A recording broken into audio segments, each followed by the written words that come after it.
मान लीजिए ये हमारे पास कार्तीय तल है, एक ये रेखा है जो x अक्ष की धनात्मक दिशा से कितना कोण बना रही है, थीटा 1, दो होंगे ना बेटा, इसलिए एक को हमने थीटा कह दिया। और ये दूसरी रेखा है, ये x अक्ष की धनात्मक दिशा से कौन सा कोण बनाएगी, थीटा 2। अब बताओ ये वाला कोण होगा या ये वाला होगा, कौन सा कोण होगा, सिंगल डबल वाला होगा या सिंगल वाला होगा, क्योंकि x अक्ष की धनात्मक दिशा से उल्टी दिशा में बनेगी, है ना। ये यहाँ काम आता है, तो ये कोण कितना हो जाएगा, थीटा। इस रेखा का नाम रख दो L और इसका नाम रख दो P। M इसलिए रखेंगे, M पर बढ़ता हुआ कहते हैं, M भी रख सकते हैं, कोई दिक्कत नहीं। तो हमारी बात काट दी, लोग M रख देते हैं, ठीक है। रेखा L तथा M x अक्ष की धनात्मक दिशा से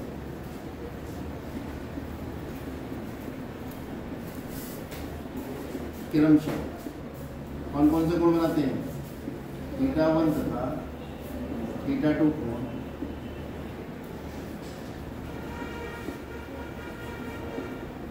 बना। तो रेखा L की प्रवणता कितनी हो जाएगी,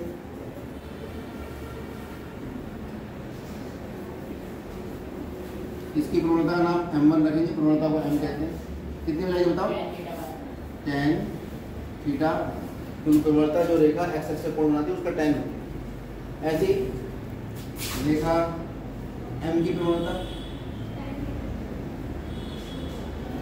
ये हो गई M2 बराबर tan थीटा 2। अब इनके बीच में कोण ये बन रहा है, ये भी कोण बन रहा है, वो 180 माइनस करके आ जाएगा। इन दोनों के बीच में कोण ले लिया मैंने, कितना, थीटा। माना रेखाओं के मध्य कोण कितना है, थीटा। अब जरा त्रिभुज के एक भुजा को बढ़ाने पर जो कोण बनता है तो बहिष्कोण कहते हैं। और बहिष्कोण सामने वाले दोनों कोणों में क्या होता है, योग के बराबर होता है। तो थीटा 2 किसके बराबर आ जाएगा, थीटा प्लस थीटा 1। तो थीटा किसके बराबर आ जाएगा, थीटा 2 माइनस, कोई दिक्कत तो नहीं है। अब दोनों तरफ अगर tan ले लें तब तो tan थीटा कितना आ जाएगा, tan theta 2 minus tan theta 1। क्या कर रहा है, थीटा 2 माइनस थीटा 1, दोनों तरफ tan। अब tan a माइनस b का सूत्र हमें कौन बताएगा, पहले हाथ उठाओ, बताओ। tan a माइनस b का सूत्र,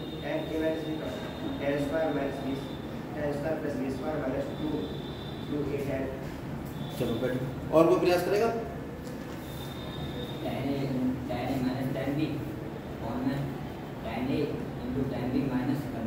चलो बैठो, आप बताओ।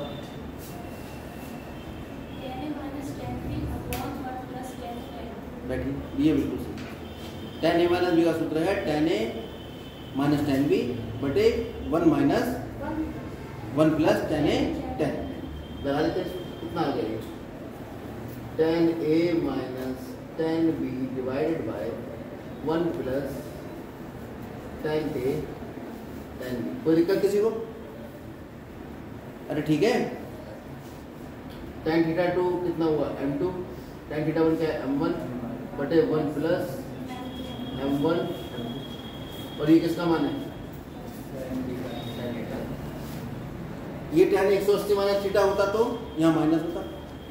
अगर हम ये वाला कोण ले लें, ये कोण कितना है, 180 माइनस थीटा।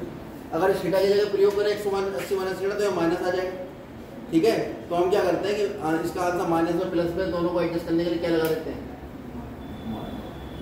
तो tan थीटा बराबर होता है मॉड m2 माइनस m1 बटे 1 प्लस m1 m2।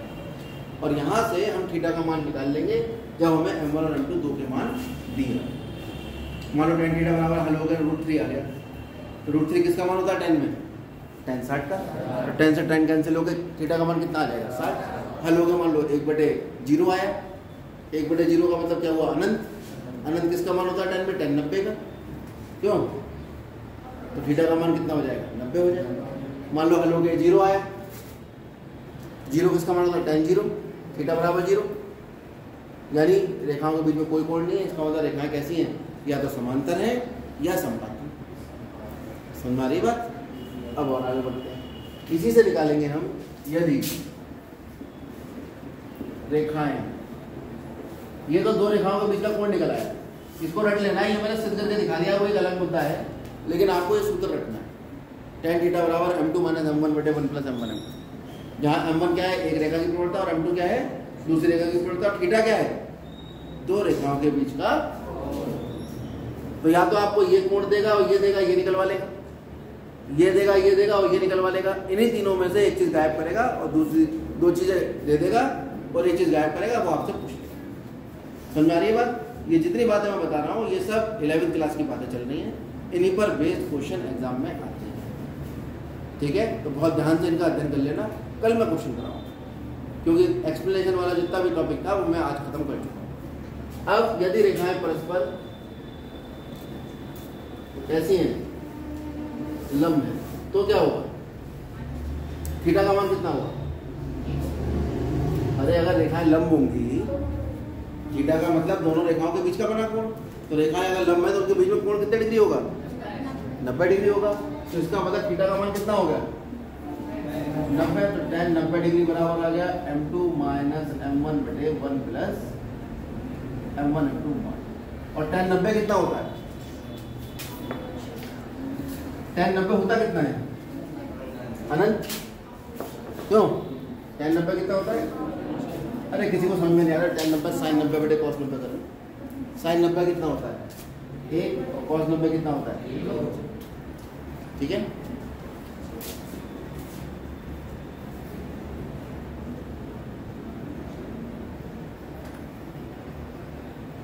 तिरछी गुणा करेंगे तो ये तो एक की गुणा होगी, इसकी 0 हो जाएगी, तो कुल मिला के आपके पास आ जाएगा 1 प्लस m1 m2 मॉड बराबर कितना हो जाएगा? 0। क्योंकि ये मॉड जो है ऊपर का मॉड अलग हो सकता है और नीचे का मॉड अलग। इसकी 1 से गुणा करो ये आएगा, 0 से गुणा करो 0। और मॉड 0 के बराबर है, उसका कोई मतलब ही नहीं, तो मॉड हटा दो। ठीक है, मॉड जब हटता है प्लस माइनस का निशान आता है। अब 0 पे चाहे प्लस लगाओ चाहे माइनस लगाओ तो कोई फर्क नहीं पड़ता। 1 plus m1 m2 m1 m2 कितना आ गया? यानी अगर दो रेखाएं लंब हैं तो उनकी प्रवणताओं का गुणनफल कितना आएगा? माइनस। यदि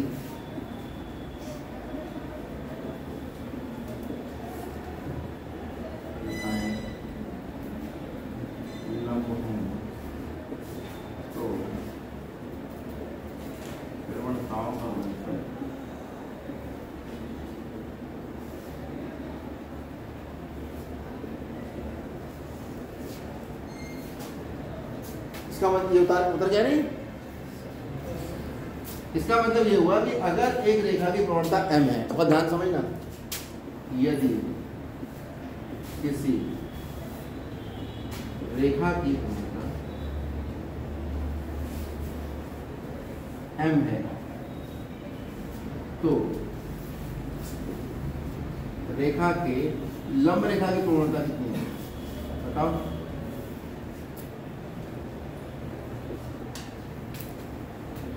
कौन बताएगा? अगर रेखा की प्रवणता m है तो उसके लंब रेखा की प्रवणता कितनी है? बहुत सुस्त। थोड़ा फेसबुक व्हाट्सएप से बाहर निकलो, दिमाग को तुम्हारा खत्म कर दिया है सोशल मीडिया ने। m1 m2 बराबर, तो m1 का मान कितना आ गया या m2 का मान कितना आ गया? तो अगर एक रेखा की प्रवणता m1 है तो उसके लंब रेखा की प्रवणता -1 बटे m1। एक रेखा की प्रवणता m2 है तो उसके लंब रेखा की प्रवणता कितनी है? -1 बटे m2। तो एक रेखा की प्रवणता m है तो इसके लंब रेखा की प्रवणता कितनी आएगी? कितनी आएगी? माइनस का 1 बटे m होगी।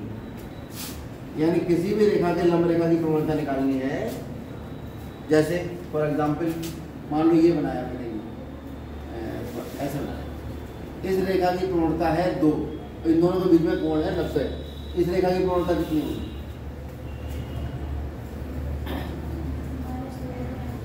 भाई दोनों रेखाएं लंब है m, तो इसकी प्रवणता को मान लेते हैं हम m1।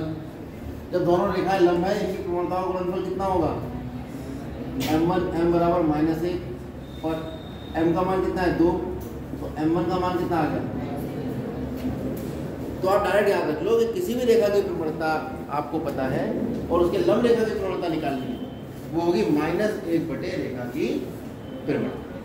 बात समझ में आ गई? नोट करो, कल सवाल कराएंगे तो और ज़्यादा समझ में आएगा। अभी आप ये थ्योरी जितनी बात हमने बताई ये सब अपने दिमाग में रखेंगे, इसके नोट्स बनाएंगे बहुत बढ़िया तरीके से, किताब से करेंगे अध्ययन।